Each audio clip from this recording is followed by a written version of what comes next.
వీక్షకులకు స్వాగతం. నమస్కారం. జీడీ నెల్లూరు నియోజకవర్గం వెదురుకుప్పం మండలం దేవళంపేట గ్రామం.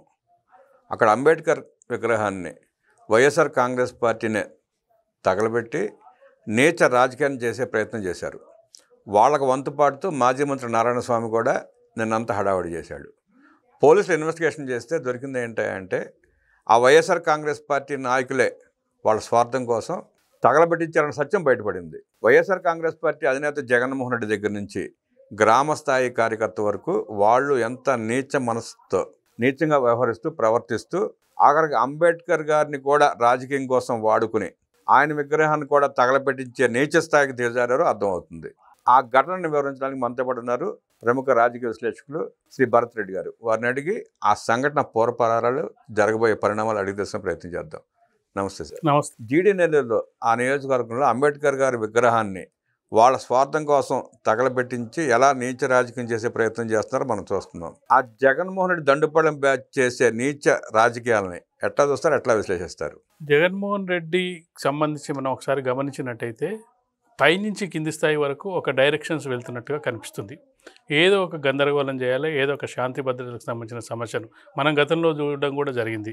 రప్ప బ్యాచ్ అని చెప్పి నరికితే తప్పేంటని చెప్పి అంటే ఎక్కడ రెచ్చగొట్టే ప్రయత్నాలు చేయడం జరుగుతుంది. ప్రభుత్వం చాలా సంయమనంతో వ్యవహరిస్తున్నప్పటికీ ప్రభుత్వాన్ని పోలీసులను రెచ్చగొడుతూ పోలీసులు మిమ్మల్ని ఏమైనా చర్యలు తీసుకుంటే మీరు వాళ్ళని పేర్లు నోటు చేసుకోండి, సప్త సముద్రాల అవతల ఉన్నా సరే వాళ్ళని తీసుకొద్దామని చెప్పి చేస్తున్న ప్రయత్నాల్లో భాగంగా మనం చూసుకున్నట్టయితే ఖచ్చితంగా శాంతి భద్రతలకు విఘాతం ఏ విధంగా అయినా కలిగించాలి, రాష్ట్ర ప్రభుత్వానికి చెడ్డ పేరు తీసుకురావాలి. ఇది ప్రైమరీగా జగన్మోహన్ రెడ్డి బ్యాచ్ ఆ కింది స్థాయి కార్యకర్త నుంచి పై స్థాయి నుంచి వేసుకున్న స్కెచ్.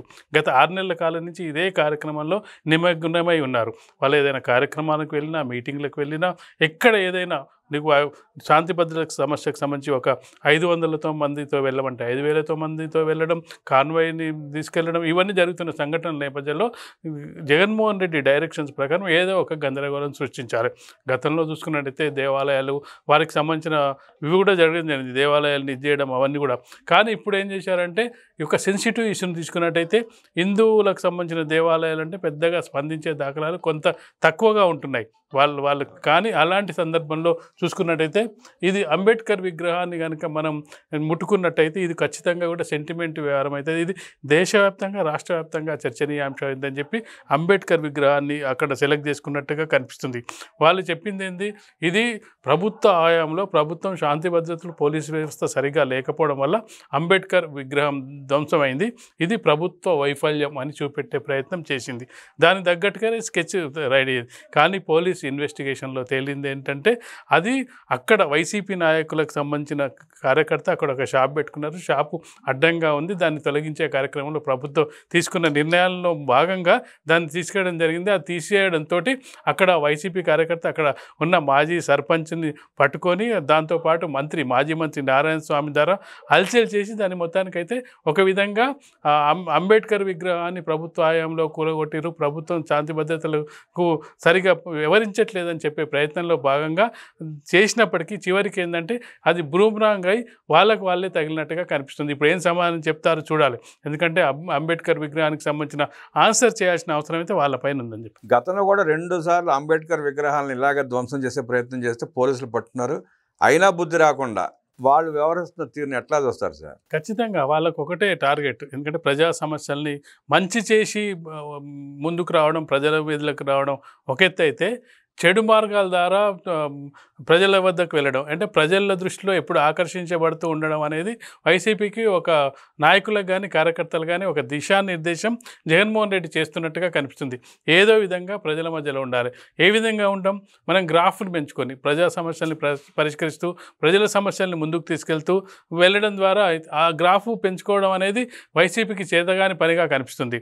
ప్రజల సమస్యలను తీసుకెళ్ళి అసెంబ్లీలో చర్చించి దాని ద్వారా మనం గ్రాఫ్ ఇప్పటికే మనం చూసుకుంటే కూటమి ప్రభుత్వం, టీడీపీ ప్రభుత్వం నడుస్తున్న ప్రభుత్వానికి గ్రాఫ్ 70-80 అట్లా పెంచుకుంటూ పోతుంది. ఇలా గ్రాఫ్ గతంలో ఓటేసిన వాళ్ళే ఇప్పుడు ఎందుకు వేసామా, ఇన్ని లిక్కర్ స్కామ్, ఇన్ని స్కామ్లు ఉన్నాయి, ఇన్ని జరిగాయి, ఇంత జరిగిందా?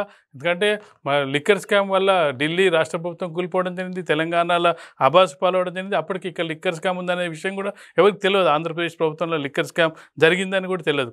అది ఇప్పుడు అన్ని స్కామ్ల కంటే పెద్ద స్కామ్గా మిగిలిపోయే అవకాశం ఉంది. ఇలాంటి సందర్భంగా ఏ విధంగా అయినా ఒక చర్చను డైవర్ట్ చేయాలి, ఒకటి ప్రభుత్వం, కూటమి ప్రభుత్వంపై వ్యతిరేకతను పెంచాలి. ఏ విధంగా వ్యతిరేకతను పెంచాలంటే ఏం అర్థం కావట్లేదు. ఏదైనా ఇప్పుడు చెప్పిన హామీలు ఒక్కొక్కటి నెరవేర్చుకుంటూ వెళ్తున్నారు, వాటి మీద కూడా విమర్శలు చేయడం జరిగింది. హామీలు నెరవేర్చట్లేదని చెప్పి అది ఒక్కొక్కటిగా నెరవేర్చుతున్న క్రమంలో దానిపై విమర్శలు చేయడానికి అవకాశం లేదు. ప్రభుత్వం నుంచి ప్రజల నుంచి కూడా పెద్ద స్పందన రావట్లేదు.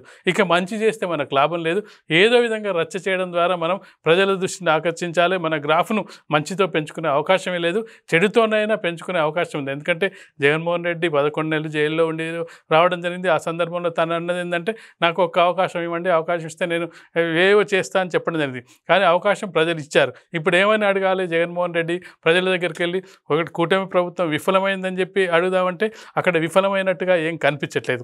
తీరా తనేమన్నా మంచి చేసిందంటే చెప్పుకోవడానికి ఏం లేదు.